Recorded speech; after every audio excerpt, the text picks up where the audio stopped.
viu, né? Mas eu gostaria agora de ouvir um pouquinho. Logicamente, vocês não vão poder reproduzir toda a conversa do grupo, porque ela, inclusive, se alargou, já me disseram, né? Ela se alargou ao longo do cafezinho aí. Mas que vocês colocassem algumas das questões que foram partilhadas, pode ser majoritariamente ou até minoritária, não importa, ali dentro do pequeno grupinho que vocês conseguiram. Alguém gostaria de começar? Não é preciso briga, eu juro que eu vou deixar todo mundo falar. Seu nome e seu curso, por favor. Eu sou Renata, do curso de teatro. Boa tarde a todos e todas. Eu sou Renata Meira, do curso de teatro. E o nosso grupo tinha representante do teatro, da tradução, da pedagogia, matemática e computação, né? Sistemas de informação. A gente percebeu nesse grupo já uma diversidade de situações do NDE aqui na instituição. Uma grande diferença, os cursos antigos e os cursos novos, criados pelo Reúne.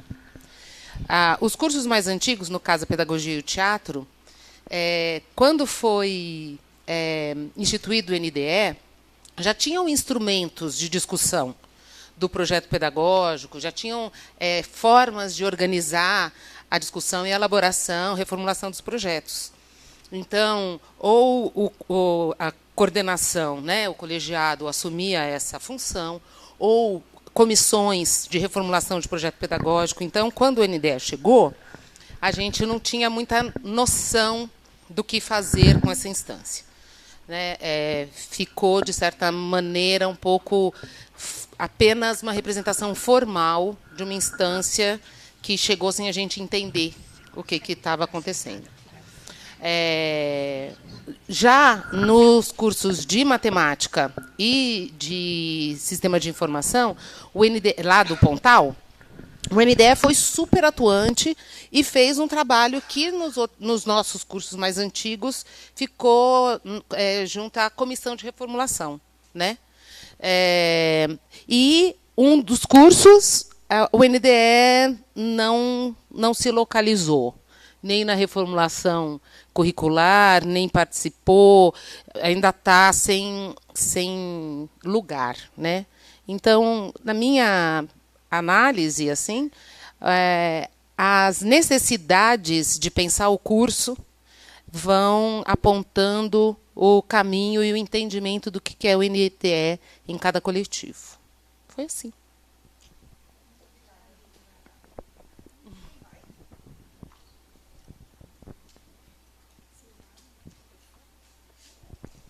Boa tarde. Silvana, do curso de tradução. E ali no nosso grupo tinham majoritariamente o pessoal do NDE da Química e da Física. Isso, né? Ciências Sociais, Engenharia de Produção, ou seja, vários cursos. Bom, nós apontamos duas questões principais ali durante a discussão. Uma é a questão, né, como ela colocou, dos cursos novos, como é o caso do curso da tradução, que o NDE ficou sem lugar, porque nós somos 8 professores, 7, 8 professores, então os membros do NDE são os membros do colegiado. Né? Então, uma questão que foi colocada é como trabalhar isso nos cursos novos, que tem professores tão, né, um corpo docente limitado, então são o mesmo grupo. E o outro ponto que estava em discussão ali era a dificuldade, né, de fazer a discussão a respeito da flexibilização do currículo, né, no caso a química e a física, tem disciplinas que são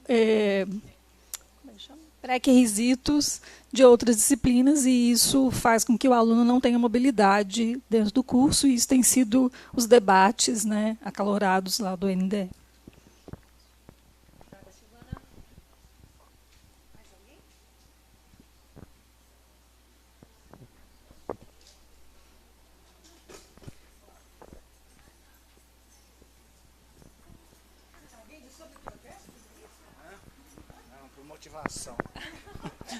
Boa tarde. Boa tarde a todos. Eu sou o coordenador do curso de graduação em Engenharia Mecatrônica, né, da Faculdade de Engenharia Mecânica, da UFO. É um curso criado em 2004. Então, quando foi criado, nós fomos o primeiro curso, Elias Bittencourt Teodoro. Então, quando a gente criou o projeto pedagógico, que a gente fez a avaliação, foi o primeiro curso a criar, né? Aí a mecânica tinha que fazer uma reforma curricular, que era o primeiro curso da faculdade, e ela tinha que passar por uma reforma, já tinha mais de 20 anos que não fazia essa reforma. Então foi obrigada a fazer a reforma junto com a gente, ou não se criava o curso de mecatrônica. Aí fez a criação, fez a reforma, fez a proposta do projeto pedagógico e houve até discussão, né, com o pessoal que a gente chama o pessoal lá de cima da pedagogia, que quando a gente entra na universidade, a gente é cobrado em didática, em pedagogia, mas não tinha os cursos. Agora até que aparecem alguns cursos. Como eu estou perto de aposentar, já não vou ter que fazer. Mas eu acho que seriam cursos interessantes para se fazer. A gente até teve na palestra de estágio que a professora falou assim, ó, o médico sabe tudo. Se brincar, ele sabe mais que Deus, né? O engenheiro é na mesma linha, né? O engenheiro forma, ele sabe. Se não der, ele dá um jeito, ele vai até resolver. O engenheiro se apresenta, eu falo para os alunos, o engenheiro se apresenta um problema para ele, ele apresenta 3 soluções. Então, no segundo problema, ele já gerou emprego para mais 2. Né? Então, é um bicho complicado. A gente brinca com o médico e com o engenheiro, então, muitas das vezes, a gente aprende na pancada. Né? Então, é que a gente fala, tem que bater enquanto está quente. Então, pena que o Armindo não está aqui, que eu poderia falar para ele também, que as nossas normas de graduação, né, eu sou ex-aluno da universidade, eu falo assim, como é que essa universidade funcionou sem norma de graduação? Como é que funcionava, né, setor de controle acadêmico? Não tinha norma. Né? Aí, então, hoje as normas, a gente aprovou, já houve muitas modificações na norma. Quando eu voltei para a coordenação, tinha uma série de modificações. Por isso que as normas de graduação também têm que ser revistas, porque ela vai contra coisas que estão no que se pede que o NDE faça. Quando chegou para a gente a resolução, não, veio do MEC, veio dali, aprovou no Congrade, fez a minuta. A Vera pegou e falou assim, nós temos que aprovar. Eu falei, o que esse NDE vai fazer? Tudo que está aí para ele fazer, o colegiado faz. Então, o nosso entendimento na engenharia foi assim, põe o colegiado. Aí vamos fazer um NDE só para a faculdade. Na época a faculdade tinha 2 cursos, hoje tem 3 cursos, tem engenharia aeronáutica também. E na nossa discussão, discutimos ali com a professora da UENG, do Estado de Minas, que é a Universidade Estadual, e tem as particularidades das particulares, né, que é onde a gente, na época, teve o entendimento que esse NDE veio para se obrigar as particulares a terem um colegiado, que em geral não tinham, né, que era o entendimento que a gente tem. Aí, se você pegar lá no manualzinho do INEP, ele fala lá quantos pontos ele vai te dar para cada coisa que você fizer. Aí é onde a gente questiona, né? O MEC tem hora que faz coisas que eu falo, é aqueles projetos que eles tiram da gaveta e não avaliam, não vai lá na coordenação, ver o que é ser coordenador, o que é ser brigar com 310 alunos num curso que tinha que ter 280, né? Retenção, só vai falar aí da evasão e tudo. Elias, eu vou pedir para você focar na problemática da nossa conversa, que é o NDE, por favor, por causa do tempo que tem muito. Eu já quero só situando, então, o que eu acho que o que estava precisando era isso. A universidade, cada hora vinha um fala o que é o NDE, cada hora fala o que a gente vai fazer. Eu, por enquanto, ainda não entendo o que o NDE faz de diferente do colegiado.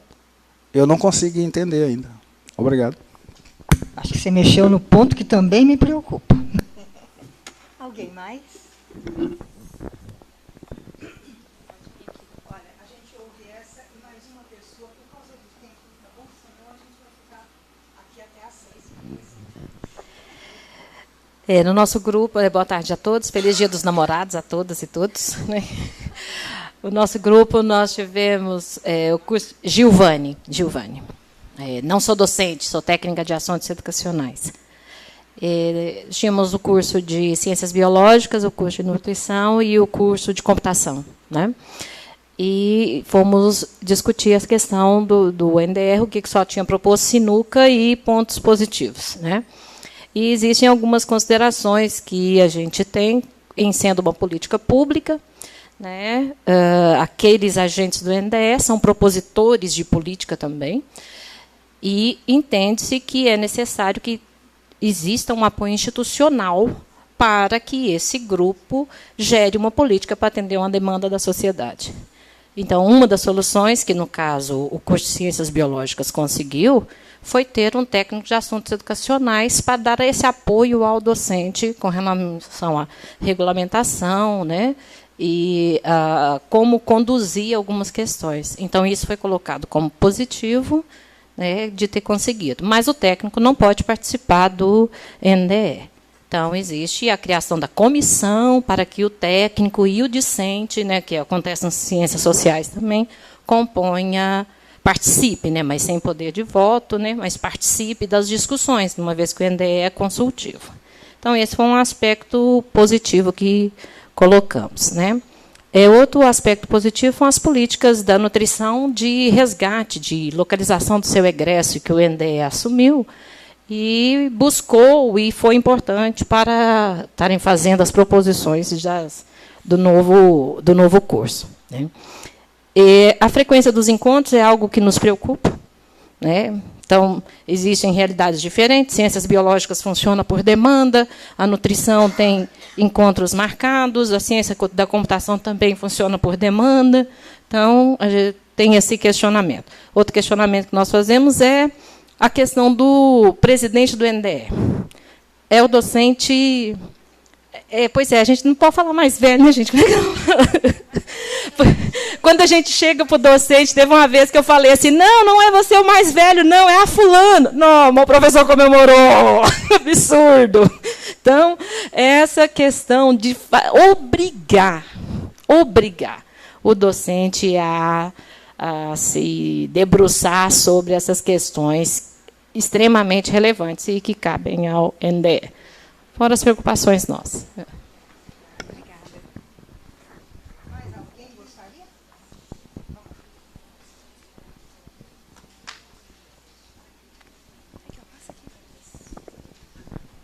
Boa tarde, eu sou Rosângela, coordenadora do curso de Medicina.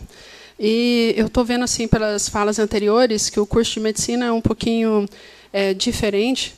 Nós temos um curso com uma reformulação proposta em 1999, efetivamente colocada em prática em 2013, e um NDE extremamente atuante. Nós temos reuniões necessariamente de 15 em 15 dias, onde nós temos assim reuniões e funções bem definidas no NDE de propor, né, de como colocado aqui,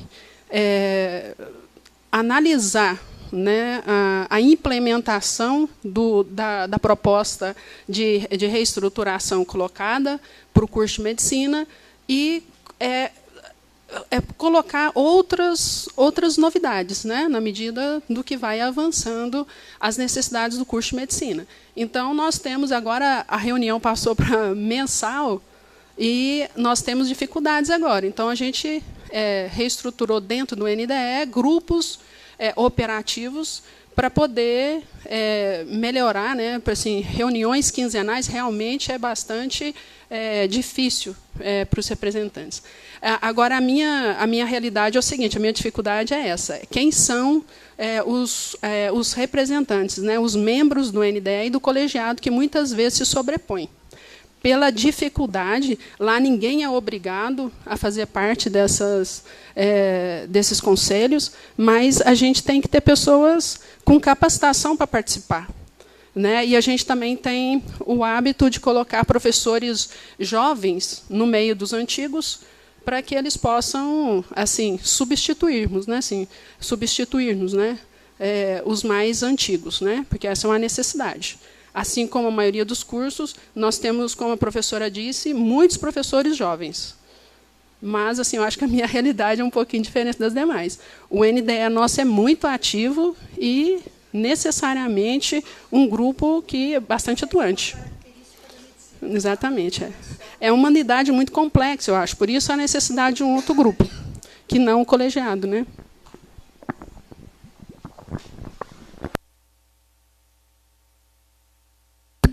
Desculpa para os demais. Não estou aqui colocando nenhuma ordem de importância, de hierarquia, mas é por uma questão de tempo. Eu me comprometo a ficar aqui a hora que a gente encerrar o trabalho coletivo. E se alguém quiser conversar sobre questões que apareceram ali nas trocas, né, do pequeno grupo, eu estou à disposição, tá bom? Só não vamos poder socializar todo mundo, porque não vai dar tempo, tá? Então, veja, as questões que vocês acabam de colocar, né, elas vão entrar no campo das tensões. Eu acho que eu precisaria de botar mais umas bombinhas explosivas aqui, talvez, depois das falas de vocês, né? Porque aqui eu coloquei 2 grandes agrupamentos, digamos. Olha, falta de preparo para lidar com os diferentes paradigmas do currículo. A gente não sabe fazer isso. Ali no café, a conversa rendeu com algumas colegas, né, que diziam exatamente da sua trajetória e, nessa trajetória, como se deparar de modo eficiente, produtivo, positivo, com o desempenho de funções que estão colocadas para as quais nunca nem sonhou, que dirá se preparar para, né? Então, estas questões, elas vão, de alguma maneira, tensionando o grupo.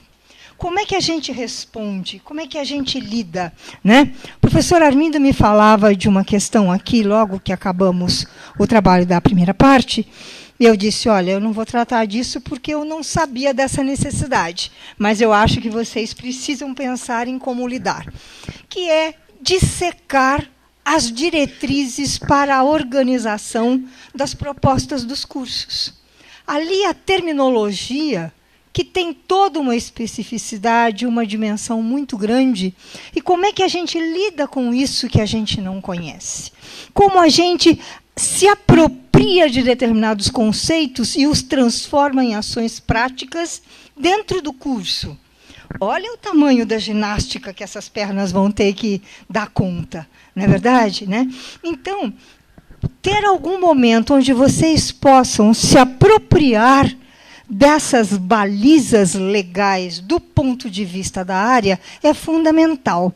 E o que acontece? Não dá para fazer uma tradução de termos e aplica-se a todo mundo, porque as realidades são distintas. As falas de vocês mostraram isso agora. Tá certo? Curso antigo, curso novo. Curso pequeno, curso com corpo docente maior. Curso onde há um investimento já, não é, mais coletivo, como a medicina acaba de contar para a gente, né? Então, há realidades muito distintas, há especificidades de cada área, que precisa se levar em conta tudo isso, né? Na hora da transposição, digamos assim, esse é um conceito da área de educação, né? A transposição didática, mas a transposição da norma jurídica para um projeto pedagógico que orienta a ação formativa. Como é que a gente vai fazer isso, né? Então, aqui, a falta de preparo para lidar com esta questão, a gente pode botar vírgula depois de currículo e agregar uma série de pontos que foram aparecendo nas falas de vocês, né? Então, esta preparação, minha gente, é formativa. Nós nos formamos, vocês foram dizendo aqui, de percursos formativos. Como é que eu aprendo, né? Tem gente que até me dizia lá no café, né? Eu converso com a minha mãe, que é pedagoga, que me diz, menina, não faça isso, né? Isso é legal de se fazer, né? Quer dizer, a gente vai estabelecendo níveis de troca e de compreensão que é formação ao longo do nosso percurso. No campo da formação de professor, tem um conceito que está muito em evidência já há 2 décadas, né, que é a ideia do professor reflexivo. Todo mundo reflete sobre a vida, sobre o Dia dos Namorados, sobre a crise, greve de caminhoneiro, etc. e tal. Porém, o que é refletir sobre a minha prática profissional? E esse conceito foi bolado a partir dos arquitetos, não é coisa de pedagogo. Tá certo? Lá, no final da primeira metade do século XX, nos Estados Unidos, Donald Schoen vai observar os arquitetos e descobrir como é que o arquiteto trabalha. E de observar a prática dos arquitetos, ele foi tirando uma norma, um conceito que se aplica mais amplamente aos profissionais no exercício da sua ação. O que é refletir sobre a prática? Tá certo? Né? Aí, Donald Schoen formula isso vai para a área da educação, vira a ideia do professor reflexivo, eu reflito sobre a minha prática. Mas espera um pouquinho. O que é refletir sobre a prática? É chegar em casa, bota um CD ali para tocar, pega um esquisinho, um cigarro, e fica lá pensando sobre a aula que deu? Né? O que é refletir sobre a prática? Que elementos eu preciso ter para fazer isso? Então, veja, não é grátis assim a reflexão. Tem todo um processo, um contexto. Aí surgiram os críticos do Donald Schoen, que dizem, eu não reflito sozinha. Se eu reflito sozinha, eu enxergo isso. Se eu reflito em coletivo com os meus pares, eu enxergo muito mais. A minha aresta se abre. A minha compreensão amplifica. Tá certo? Né? Então, tem todo um conjunto de aspectos formativos para os quais a gente precisa olhar quando estamos desenvolvendo práticas de gestão também. Não é só para a sala de aula. Eu preciso refletir sobre a gestão, sobre a organização do currículo, o que nós estamos fazendo, como estamos fazendo, e por aí nós vamos, né? Não apareceu aqui uma dimensão que me parece que aqui em Uberlândia a realidade é outra, hein? Tá certo? Né? Que são as minhas contradições profissionais. Quem está no NDE deixou de ser docente, deixou de ter lattes, deixou de estar na pós-graduação, deixou de ter avaliação sobre a sua produção? Não. Quem está no NDE deixou de dar aula? Não. Então, veja, há uma multiplicidade de funções que se somam e que geram pressão, angústia, contradição para o professor ou para a professora. Não é? Então, esse conjunto de atribuições, ele não para. Isso tudo continua pressionando o grupo dos gestores. Né? E aí, assim, eu tenho alguns casos pessoais que não vem aqui ficar narrando, mas só para ilustrar. Nós tivemos uma colega que assumiu um trabalho dentro lá da faculdade enorme, que ninguém queria assumir, que é a direção da nossa escola de aplicação, que é vinculada à faculdade. E ela entrou de cabeça, 4 anos, manhã, tarde e noite, não sei quantos alunos, que vai do primeiro fundamental ao terceiro do ensino médio, sem professor, sem dinheiro, com um projeto pedagógico maravilhoso, com uma expectativa das famílias de manter o padrão, que era altíssimo em termos de qualidade de atividades. E aí, de repente, encerrou o período, ela foi eleita por 2 vezes, ela entregou o cargo e ela teve que fazer o seu relatório de produção, e ela não tinha produção. Função de gestão, um pepino enorme que ninguém queria pegar, e aonde é que estourou o problema? Nas costas ou no colo de quem? Né? Então, esta é uma dimensão importantíssima para a qual nós precisamos estar atentos. A universidade nos trucida se a gente não tomar cuidado. Né? Aquelas pessoas que são mais flexíveis, que têm, né, uma maleabilidade no assumir, vai se sobrecarregando de uma tal forma que a hora você vê, você não está mais dando conta, você está no desespero. Tá certo? Né? Então, chega gente nova, sangue novo, nenhuma ruga aqui no pé de galinha. Essa é a pessoa ideal para assumir o posto 1, posto 2, posto 5. Tá certo? E a hora que a pessoa vê, olha aí, tem umas pessoas dando risadinha, não sei porquê. Né? E elas são todas novas. Né? Né? Então, estas questões, minha gente, elas vão compondo um conjunto de situações que eu acho que a gente tem que olhar para elas. Né? Então, veja lá. Dentro da literatura, eu falei para vocês lá no começo, que a gente não encontra artigos, teses, pesquisas, livros sobre o NDE. Pariram recentemente, estão embalando a criança, e a gente que se vire para encontrar o caminho no meio das pedras. Eu participei da defesa de uma tese de um pesquisador da Bahia, que fez uma pesquisa com 12 coordenadores de curso dos núcleos, do diretório de curso, né, da universidade, e muitos destes, que são parte, então, né, daquele núcleo maior, não do NDE, mas eles falavam sobre o NDE, porque isto que apareceu aqui, o companheiro lá da mecatrônica trouxe a expressão final da sua fala, essa intersecção, não é, de ações entre estes dois organismos que não tem fronteira, não tem, não é, visibilidade de o que compete a um, o que compete a outro.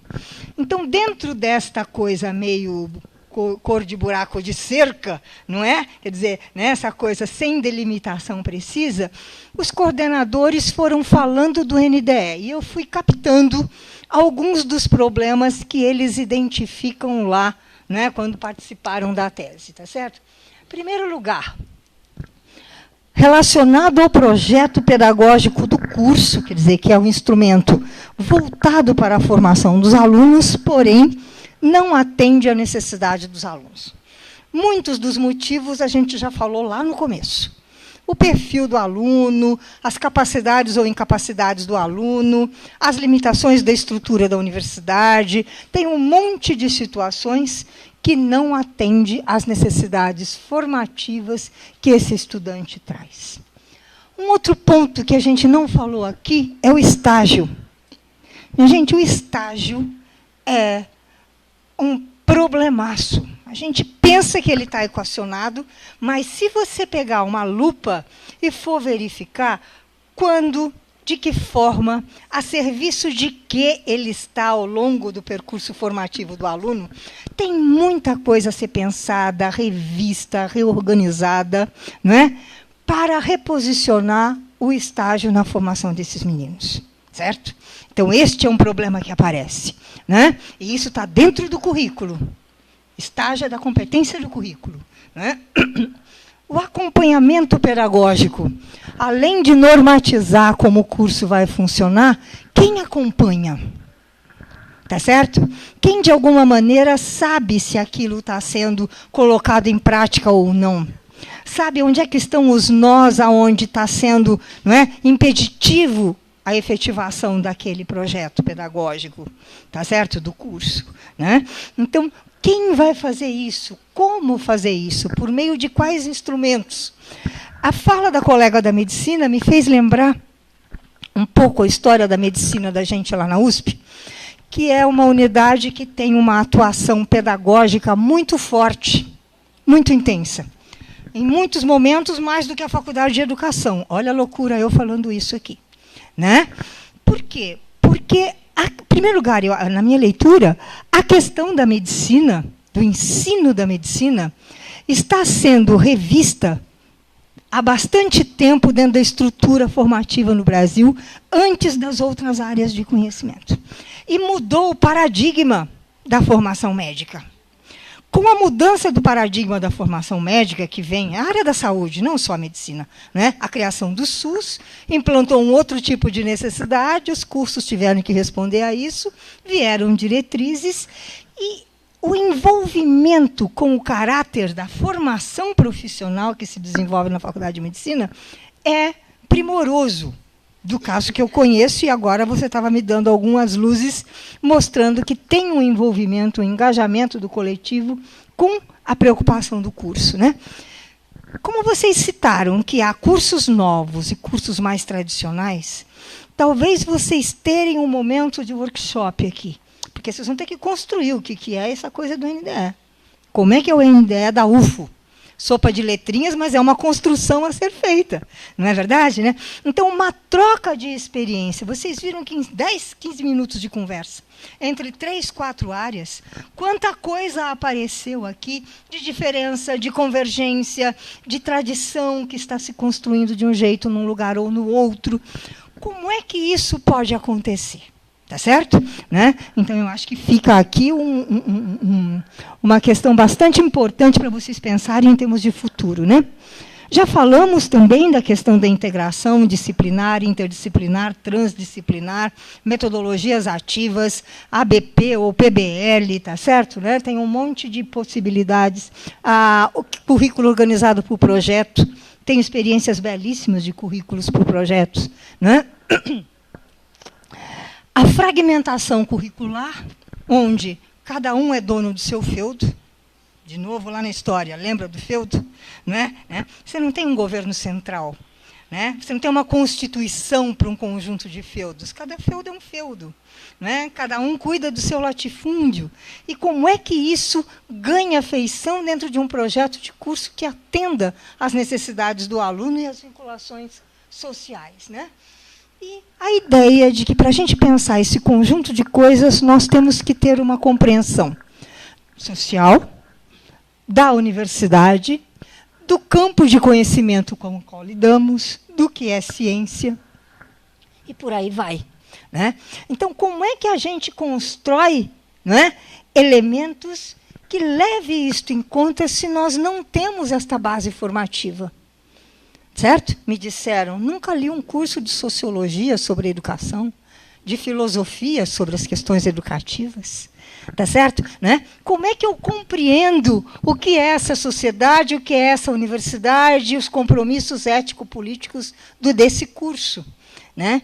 Então, como é que a universidade pode dar conta disso? Vocês viram que todas essas questões convergem para uma só: formação. Né? É a formação que é a base para a gente poder enfrentar cada um destes pontos aí. Né? Isso aqui eu acho que a gente pode pular, porque a gente já conversou bastante. Esse é dois grandes problemas, né? A questão de compreender o currículo dentro do projeto pedagógico, tá certo? E a outra é que nós ocupamos um cargo temporariamente. Construímos um conhecimento no tempo em que ali estamos. 2 anos, de novo mais 2 anos. Se eu for kamikaze, louca suicida, fico mais 2 anos, se a norma permitir. Me estresso e saio. E o que é que eu faço com tudo que eu aprendi nesse período? Eu levo comigo. Né? Essa estratégia que a medicina colocou, de botar alguém novo para conviver com este mais antigo, de modo a tentar construir uma rede de conhecimentos, ela é fundamental, mas ela não resolve o problema. Né? Como é que nós conseguimos sistematizar a nossa prática, se nem da prática nós damos conta, né? Tá certo? Mas seria importantíssimo a gente conseguir sistematizar essa prática.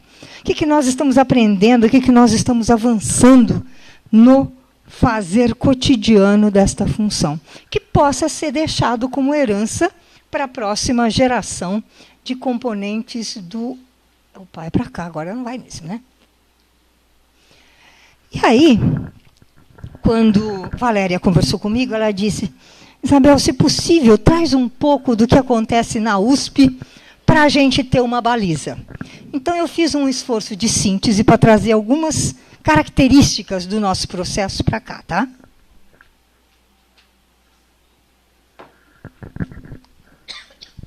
Então, nós temos uma resolução que cria a COC, já explico, né? Em 2009, mas ela já era anterior, ela vinha desde 2004, depois ela foi ganhando outra forma em 2009. E a COC é o nosso NDE. A gente é uma universidade estadual, não submetida às normas federais, tá certo? Né? Então, nós temos uma trilha um pouco diferente.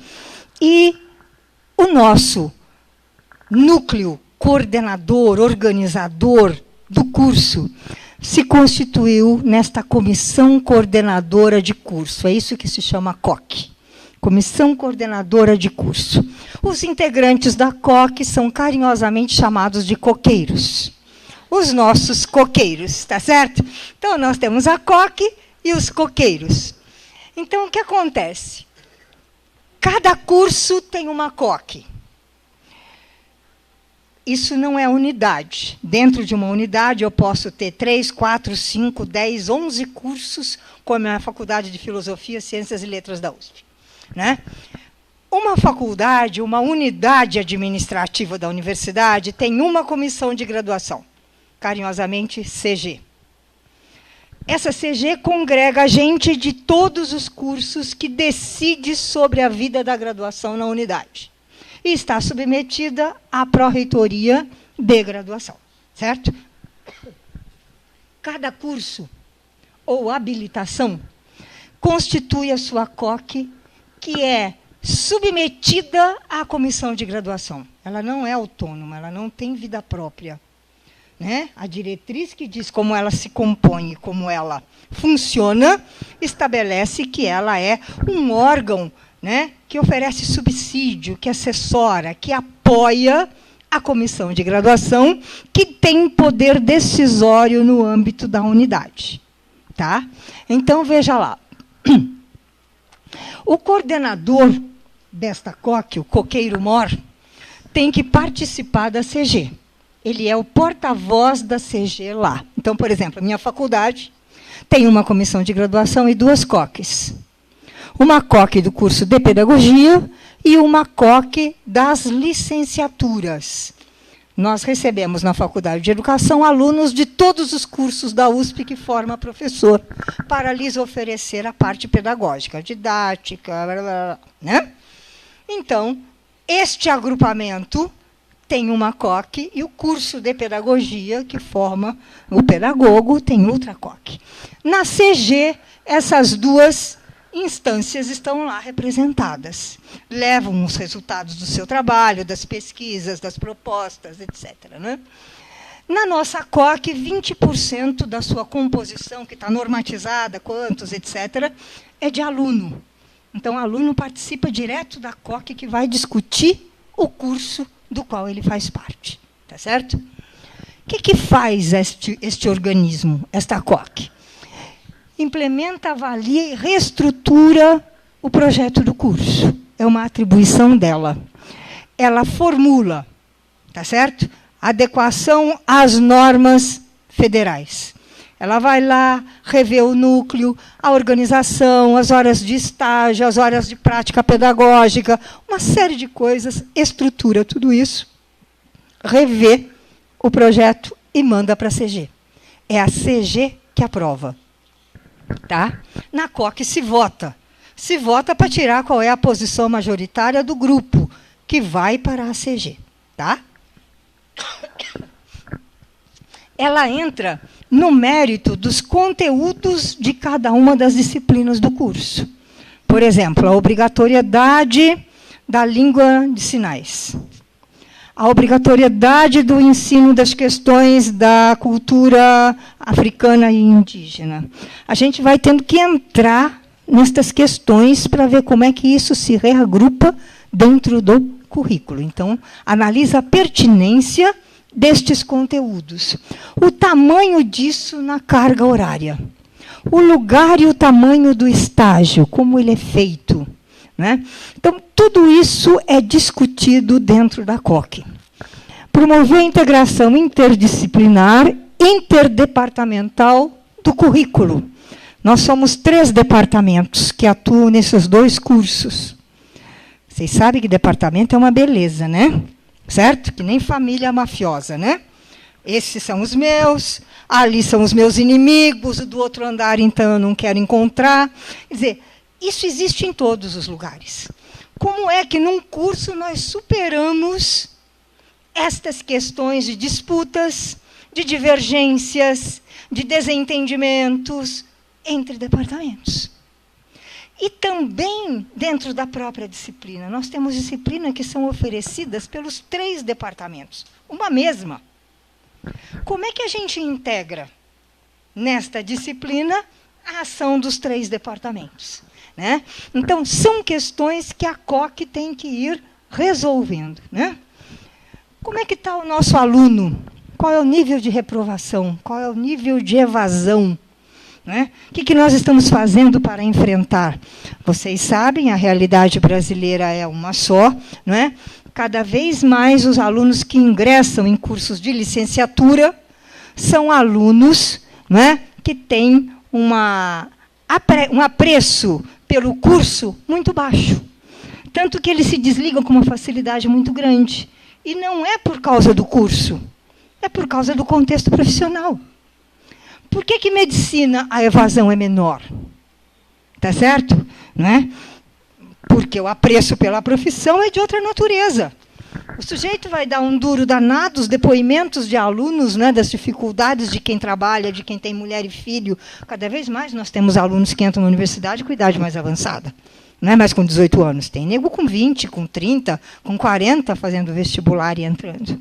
Né? Como é que uma pessoa com atribuições familiares consegue dedicar o seu tempo, o seu esforço, para ganhar um salário do jeito que é o salário de professor hoje nesse país?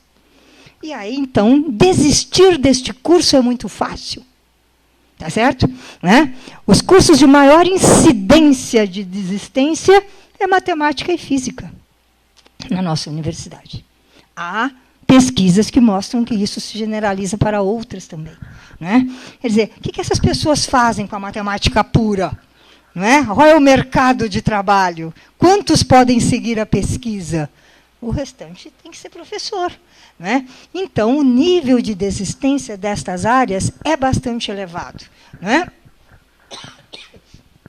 E também até questões de decisão mais básica, por exemplo. Quantas vagas oferecemos?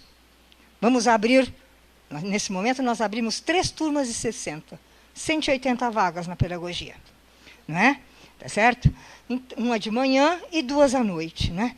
Esse número ele é calibrado pela COC. Uma outra decisão que estamos em pé de guerra agora, nesse momento. Que disciplinas entram no vestibular para selecionar o ingressante de 2019? A COC se reuniu e decidiu que é História e Geografia, além das básicas que a FUVEST estabelece. Tem uma parte que é de escolha da unidade. E escolheu-se História e Geografia. Os colegas de Ciências e Matemática puxaram as suas espadas e disseram: como Ciências e Matemática fica de fora? Isso define o perfil. A gente está sinalizando que, para ser pedagogo, não precisa de Ciências e Matemática.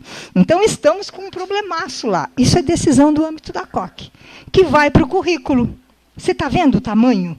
Né? A amplitude da problemática com a qual a gente lida. Né? Então, esse é um pouco o cenário do que a gente tem de proposição na universidade. Né? Tal qual vocês... Diga, meu bem. Claro.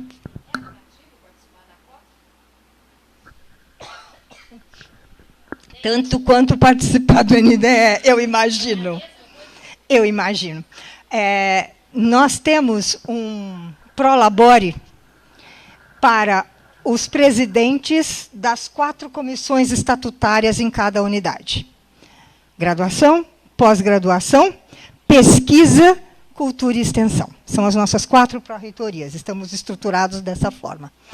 Cada unidade... Lá na reitoria, estamos divididos em 4 pró-reitorias. Cada unidade repete no ECO essa configuração. Temos uma comissão de graduação, de pós-graduação, de pesquisa, de cultura e extensão. Tá certo? Cada presidente desta comissão tem um prolabore. Ele não é aliviado da carga docente, ele tem que cuidar de tudo, que nem todo mortal, e ele recebe que não faz diferença fundamental na vida de ninguém, mas tem um reconhecimento. O presidente da COC, o Coqueiro Mor, também tem um prolabore que, por ordem de hierarquia, é menor do que o do presidente da CG. Mas tem ali uma pequena remuneração, tá certo? Durante o período em que ele está no exercício da função. Né? Então, a sua pergunta, se as pessoas têm interesse atrativo, né? Nós temos um hábito, de alguma maneira, de rodiziar um pouco. Tá certo? Né? Não somos muitos, mas somos vários, então nós vamos nos distribuindo pelas várias funções. E a gente tem várias comissões. Né? E estas aí. E ainda nós temos o seguinte, como eu disse no slide anterior para vocês, cada curso tem uma COC. E tem curso que tem aluno na nossa faculdade.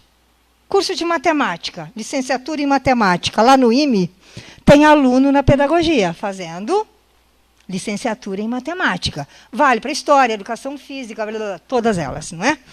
O que a gente faz? Nós temos um representante nosso na COC deles lá. Porque as decisões curriculares lá para o aluno de matemática impactam a gente aqui na Faculdade de Educação e vice-versa. Se nós definirmos um pré-requisito, tranca o andamento do currículo deles lá. O momento em que eles permitem um aluno de fazer estágio interfere na nossa prática aqui. Você percebe? Então, a gente tem esta representação. Portanto, sobra trabalho para todo mundo. Né? Diga.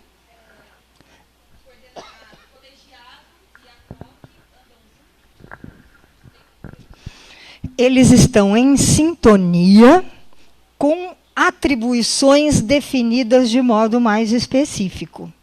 Então, o que acontece? O projeto pedagógico, em última instância, é um problema da CG, né? Mas a CG diz, COC, vocês organizam a reestruturação do projeto pedagógico para a gente. Por quê? Porque nós estamos cuidando do vestibular, nós estamos cuidando do estágio, nós estamos cuidando do não sei o quê, da falta de professor, da atribuição das turmas do semestre que vem, tem uma infinidade de coisas, do ponto de vista da gestão, para serem encaminhadas. Então, delega-se para a COC este trabalho de bastidor, de base. Arregaçar a manga, fazer a análise e produzir um elemento novo para subsidiar a decisão que a CG vai tomar. Tá certo? Precisamos saber o perfil do nosso egresso. COC. Está com vocês a bola. Então, a COC vai lá, organiza, é virtual, então cria-se a página, busca contato, divulga, analisa os dados, produz o perfil, onde é que está trabalhando, como é que está a inserção. Nós estamos desenvolvendo pesquisa sobre inserção dos nossos egressos. A COC vai lá e faz isso. Tá certo? Não é? Então, há um acordo. Nós não temos disputa, divergência, rivalidade, puxada de tapete. Tá certo? Não tem isso. Nós conseguimos estabelecer territórios de ação, né? E delegação de funções. Então, quando a COC traz, por exemplo, uma proposta de estágio, ninguém da CG vai sair correndo e dizer, eu também vou fazer a minha, e vou colocar em disputa no dia 20 de junho. Na hora da votação. Não tem isso. Você percebe? Por quê? Porque está todo mundo com tanta coisa para fazer que, se você cuida de A, eu vou cuidar de B. Tá certo? Isso. E aí é que vamos fazer a discussão de caráter mais político e posicionamento da unidade, para mandar para a reitoria. Né? Então, veja, como é que nós, lá na USP, lidamos com isso? Das pessoas não saberem ser coqueiros. Vocês não sabem ser NDE. Né? A gente criou, isso foi na época que eu estive na reitoria, e eu coordenei esse curso durante um período de 4 anos. A produção, a organização, o desenvolvimento dele. Não fui eu que ministrei, né? Mas eu era a responsável, assim como, né, vocês são responsáveis por alguns aspectos aqui da pró-reitoria de graduação. Né? Então, nós criamos um curso chamado Pedagogia Universitária, que era para discutir as questões referentes ao trabalho docente. Dentro disso, o núcleo estruturante, currículo, organização da aula, avaliação, relação professor-aluno, um monte de questões. Né?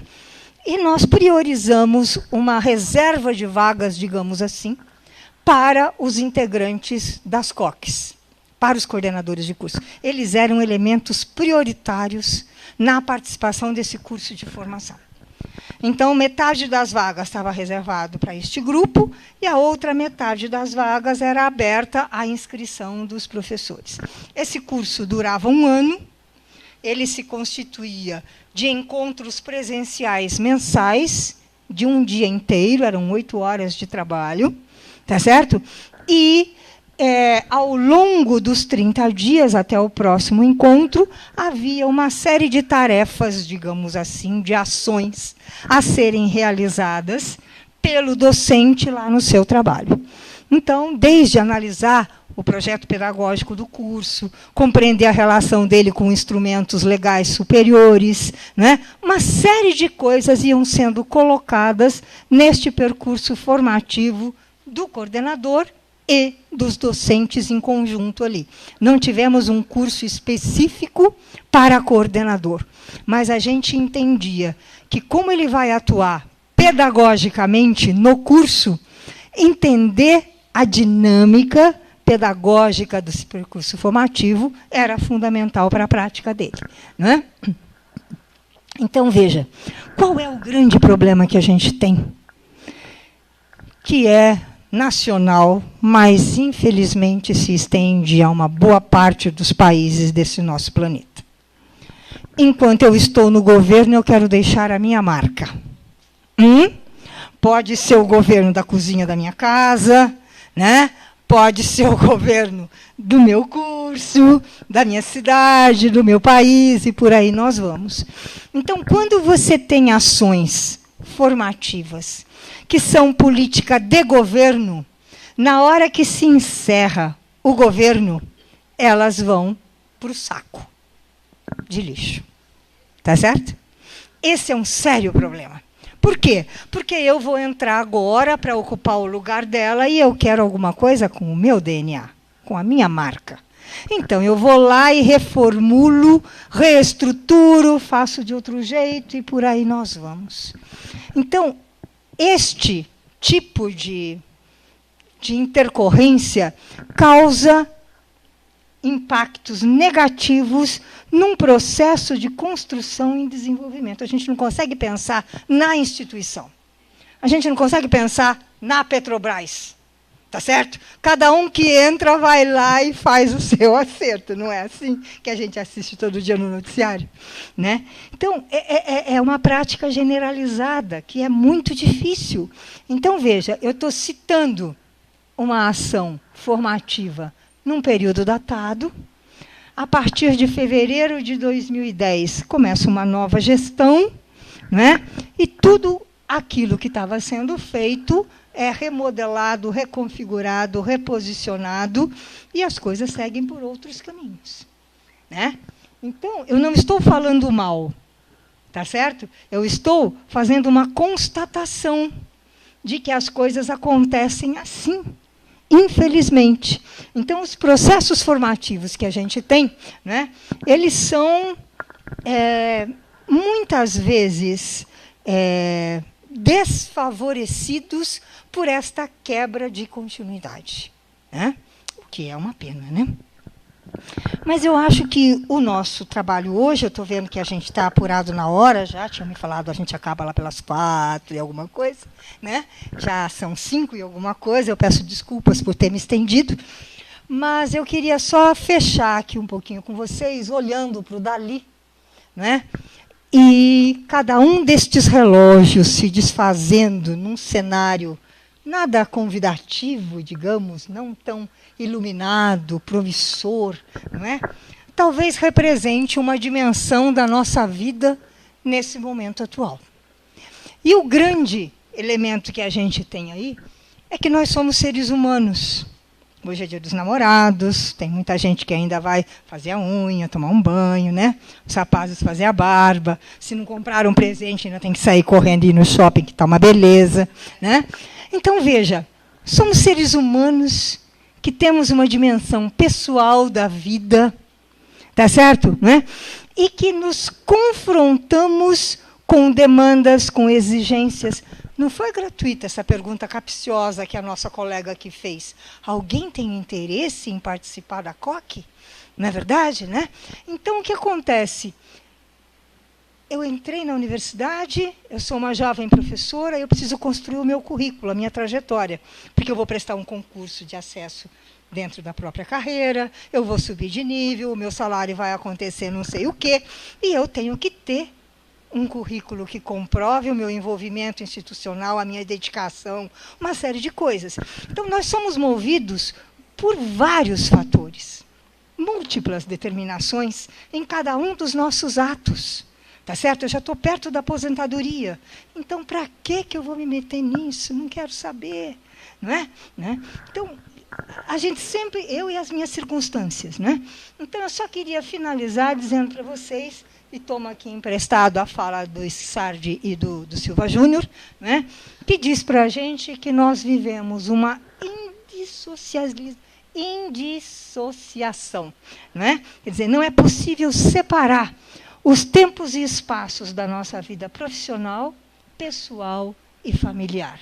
Quantos de vocês trabalham no final de semana? Quantos de vocês trabalham à noite? Não é verdade? Né? Quantos dizem para o filho ou para a filha, agora eu não posso? Depois de uma vida como professora, quando minha filha foi escolher uma profissão, ela me disse, qualquer coisa que não tenha o risco de eu dar aula. Pai professor, mãe professora. Né? Então, veja, como este imbricamento na nossa vida traz consequências, deixa marcas, e nós temos que ser conscientes disso. Como é que eu lido, como eu administro a minha vida? Esta é uma questão fundamental que a gente tem que se colocar. Né? Lógico, NDE é importantíssimo, né? O colegiado de curso, mais importantíssimo ainda, a minha aula, mas a minha vida é constituída de tudo isso e de mais algumas coisas. Tem um livro muito interessante que se chama Educação, Carinho e Trabalho, de um grupo da UNB, como é que ele chama mesmo? Já me lembro? Vanderlei Codo, obrigada. Opa, tá vendo que é a memória de uma jovem? Olha só. Vanderlei Codo faz um estudo nos anos 90 sobre o que acontece com professoras e professores nesse país. É na educação básica, não chegou no nosso patamar. Não é? Mas a grande constatação é que os professores estão doentes de uma doença chamada burnout, fogo baixo. Né? Está acabando o meu fogo, a minha energia, a minha capacidade de resposta, a minha capacidade de me doar, a minha capacidade de me importar com aquilo que eu faço. E quando eu perco isso, a minha situação complica muito, porque eu fico por ficar. Eu fico. Vou me aposentar. Está faltando 3 anos. Está faltando 1 ano e 2 meses. Né? Está faltando 10 anos só. Não vou começar outra carreira agora. Né? E a pessoa não investe mais. Nesse estudo, é o grupo da Psicologia de Trabalho da UNB, eles nos dizem que esta é uma síndrome que acomete pessoas que trabalham com seres humanos, com o cuidado de seres humanos. Bombeiro, enfermeira, médico, professor. Todo mundo que se dedica a cuidar do outro de alguma forma, tá certo? Né? Em função de circunstâncias e condições, ele pode chegar a esse nível de estressamento, onde os vínculos se esgarçam. Então, minha gente, não há um estudo sobre desse porte sobre a nossa faixa profissional, sobre os professores do ensino superior. Mas nós temos que nos cuidar. Né? Então, como é que nós nos preparamos para dar conta de tudo isso, tendo clareza do nosso lugar, do nosso papel, da nossa condição de profissionais? Tá bom? Agradeço muito. Vou deixar a apresentação aqui, né? Então, depois você vê como encaminha para os colegas. E, como eu disse, eu vou continuar aqui, se alguém mais quiser conversar. Eu estou às ordens, tá bom? Muito obrigada, minha gente.